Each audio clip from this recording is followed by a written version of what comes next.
Bharat captain Virat Kohli ఇలానే నిలకడగా ఆడితే సచిన్ టెండూల్కర్ 100 శతకాల రికార్డుని కూడా బ్రేక్ చేస్తాడని మాజీ కెప్టెన్ మొహమ్మద్ అజారుద్దీన్ అభిప్రాయపడ్డాడు.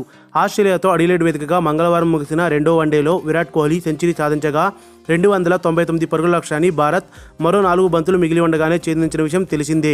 వన్డే కెరీర్లో విరాట్ కోహ్లీకి ఇది 39వ శతకంగా మొదటగా 25 టెస్టు శతకాలతో కలుపుకొని 64 శతకాలతో అత్యధిక సెంచరీల రికార్డులో 3వ స్థానంలో కొనసాగుతున్నాడు. అతని కంటే ముందు వరుసలో సచిన్ టెండూల్కర్ 100 శతకాలు, ఆస్ట్రేలియా మాజీ కెప్టెన్ రికీ పాయింటింగ్ 71 శతకాలతో ఉన్నారు. ఆస్ట్రేలియాతో పెర్త్ వేదికగా జరిగిన రెండో టెస్టులోనూ కోహ్లీ శతకం సాధించిన విషయం తెలిసిందే. దీంతో ఆ గడ్డపై నెల వ్యవధిలోనే 2 శతకాలు బాదినట్లయింది. విరాట్ కోహ్లీ శతకం గురించి అజారుద్దీన్ మాట్లాడుతూ, విరాట్ కోహ్లీ నిలకడ అమోఘం.